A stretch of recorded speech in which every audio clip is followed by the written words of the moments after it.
Hai, saya Sharon, NRP 610301807. Pada video kali ini saya akan menunjukkan bagaimana cara membuat bolu kukus. Untuk proses pembuatannya, simak terus videonya ya.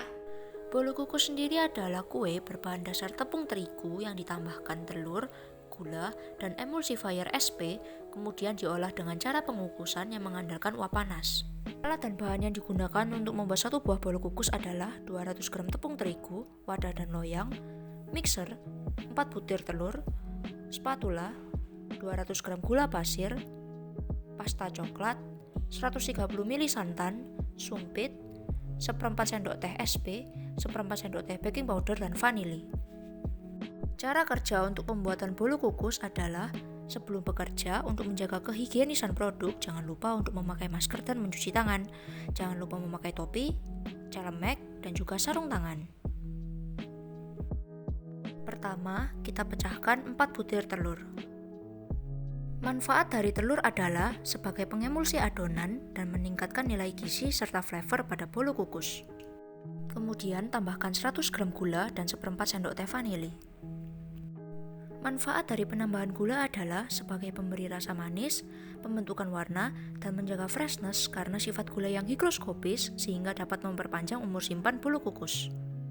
Sedangkan manfaat dari vanili adalah untuk meningkatkan kualitas flavor pada bolu kukus karena vanili mengandung 98% senyawa aromatik vanilin yang sifatnya volatil.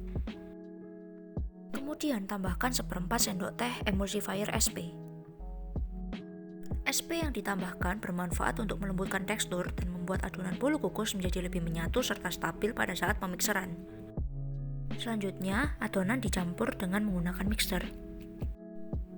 Pencampuran dengan mixer bertujuan untuk menghomogenkan semua bahan yang ada. Selain itu juga untuk mengembangkan putih telur atau albumin agar bolu kukus yang dihasilkan mengembang dengan baik dan mencegah struktur adonan runtuh pada saat pengukusan. Pemikseran dilakukan dengan waktu yang sedikit lama hingga mengembang seperti ini. Hal ini dikarenakan pemikseran yang singkat akan menyebabkan bolu kukus menjadi lengket, tidak elastis, dan tidak lembut. Selanjutnya, tambahkan 200 gram tepung terigu. Manfaat dari penambahan tepung terigu adalah berperan dalam pembentukan tekstur bolu kukus karena tepung terigu memiliki kemampuan untuk menahan gas sehingga bolu kukus menjadi agak kaku tetapi tetap empuk. Selanjutnya, tambahkan 130 ml santan. Santan berfungsi sebagai pengganti lemak margarin atau lemak susu. Lalu aduk adonan dengan spatula hingga semuanya tercampur merata. Selanjutnya, pisahkan adonan untuk diberi dengan rasa yang lain.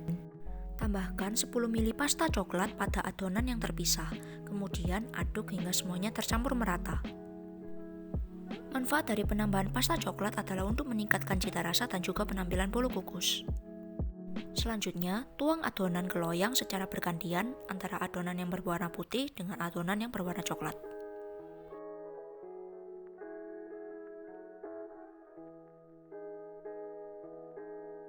Kemudian, hias adonan menggunakan sumpit untuk membentuk marble.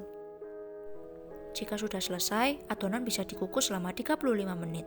Jangan terlalu lama ya untuk mencegah bolu kukus menjadi hangus.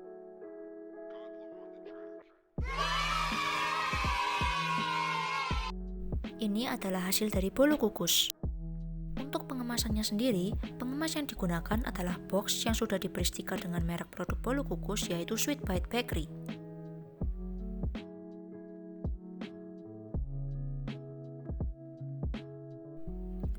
Lalu masukkan bolu kukus yang sudah jadi ke dalam box. Dan ini adalah hasil akhir bolu kukus yang sudah dikemas.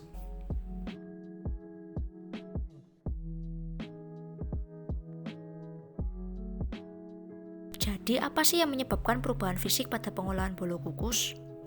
Tekstur bolu kukus dipengaruhi oleh jenis tepung yang digunakan. Tepung terigu sendiri mengandung 12-13% protein gluten. Gluten adalah protein yang terbentuk dari gliadin dan glutenin yang dapat menggumpal serta mengembang jika dicampur air. Semakin tinggi kadar gluten, maka tekstur bolu kukus akan menjadi semakin lembut.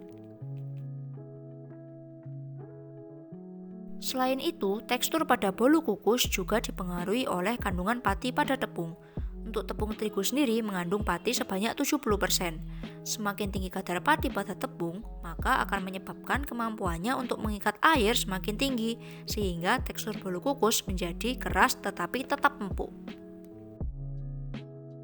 Faktor lain dari terjadinya perubahan tekstur adalah waktu yang digunakan untuk pengukusan, di mana semakin lama waktu pengukusan, maka akan menyebabkan uap air tertinggal di dalam adonan sehingga tekstur menjadi lebih keras tetapi tetap empuk.